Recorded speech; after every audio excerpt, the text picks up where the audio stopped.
Hi friends, welcome back to our channel. So ఈరోజు మన topic వచ్చేసరికి పుష్ప ద రూల్ గురించి అయితే మాట్లాడబోతున్నా. దీని గురించి ట్రైలర్ అయితే వచ్చేసింది మామ. ట్రైలర్ మాత్రం వాళ్ళు కట్ చేసిన విధానం మాత్రం మైండ్ బ్లోయింగ్ అనమాట. ఎటువంటి హైప్ రాకుండా, ఎటువంటి హై ఎక్స్పెక్టేషన్స్ ఇవ్వకుండా న్యాచురల్గా చాలా పకడ్బందీగా ప్లానింగ్గా మామూలు కట్ చేయలేదన్నమాట. ఒక్క రేంజ్లో అయితే కట్ చేశారు. సో ఇది చూసిన తర్వాత నాకు అనిపించింది ఏంటంటే మాత్రం వీళ్ళు సస్పెన్స్ అనేది ట్రైలర్లో చాలా అంటే చాలా బిల్డ్ చేశారు. మూవీ మీద ఒక ప్లానింగ్ కానీ ఒక హైప్ కానీ అస్సలు మామూలు క్రియేట్ చేయలేదు, ఒక రేంజ్లో క్రియేట్ చేశారనమాట. సో ఇందులో కొన్ని మైక్రో డీటెయిల్స్ అయితే చాలా అంటే చాలా ఉన్నాయి మామ. అస్సలు నెక్స్ట్ రేంజ్లో అయితే అవి ఉంటాయి అనమాట. అవి మూవీ కంటిన్యూషన్కి ఎట్లా ఉంటాయి అనే దాని గురించి ఒక వీడియో అయితే చేస్తాను. సో పుష్ప ద రూల్ అసలు ఈ లీడింగ్ అనేది మాత్రం మామూలు లేదు. ఇటు షెకావత్ సింగ్ ఉన్నాడు కదా, ఆయన మధ్య మన పుష్పరాజు మధ్య జరుగుతున్న ఒక వార్ అనేది మామూలుగా అయితే చూపించలేదు అన్నమాట. వేరే రేంజ్లో అయితే చూపించారు. ఎగ్జాంపుల్కి మనం ఒక విషయం చెప్పాలనుకుంటే పుష్ప 1లో తన కంఫర్ట్స్ అనమాట, పడుకోవడానికి కంఫర్ట్గా లేదని చెప్పేసి ఇద్దరిని చంపేస్తాడు. సో అట్లాంటిది మన పుష్పరాజు ఈగో హట్ చేశాడు అనమాట. ఆ ఈగో హట్ చేసిన తర్వాత ఏ రేంజ్లోకి అయితే మన షెకావత్ సింగ్ వెళ్తాడని చెప్పి చూడాలన్నమాట. సో ఆ సార్ నా కొడక అని చెప్పేసి అన్నది కానీ ఏదన్నా కానీ మనకి పార్ట్ 1లో పార్టీ లేదా పుష్ప అని చెప్పేసి మనోడు అడుగుతాడు అనమాట. సో అదే డైలాగ్ని పార్టీ ఉంది పుష్ప అని చెప్పేసి మనోడు అంటాడనమాట.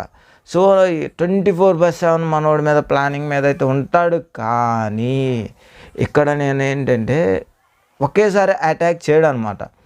ఏదన్నా కానీ ఓపిక పట్టి కరెక్ట్ టైం చూసుకొని ప్లాన్ చేస్తాడనమాట.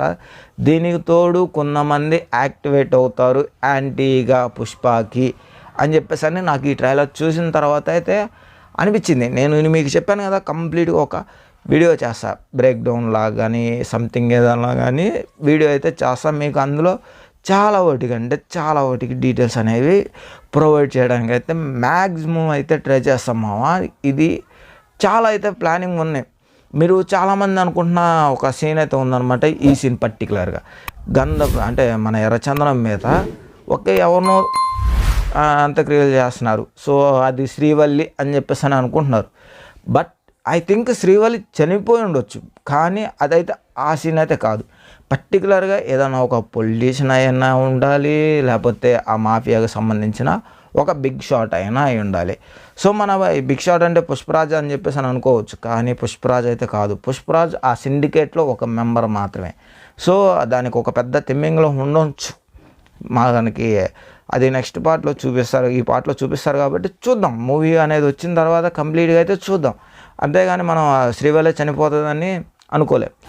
మనకి మూవీ అంటే రన్ అయ్యేటప్పటికి ఇంకా చాలా డీటెయిల్స్ అయితే ఉంటాయి. కాబట్టి మీకు ఇందులో ఏం ప్రొవైడ్ చేయలేకపోతుంది అనమాట. కొన్ని డీటెయిల్స్ అనేవి చాలా అంటే చాలా పర్ఫెక్ట్గా ఉన్నాయి. దాని మీద మనకి క్లియర్ కట్గా కూర్చొని మాట్లాడుకోవాల్సిన విధంగా అయితే ఉంటాయి అన్నమాట. సో వాటిని గురించి మనం వేరే వీడియో చేసుకుందాం. సో ఈ వీడియోకైతే మీకు ఈ వీడియో ఎట్లా అనిపించిందో కింద కామెంట్ బాక్స్లో కామెంట్ చేయండి మామ, ఖచ్చితంగా కామెంట్ చేయండి. సో యాంటీ ఫ్యాన్స్ అనేవాళ్ళు కూడా లైక్ చేయడం మొదలుపెట్టారు కాబట్టి ఈ ట్రైలర్ని.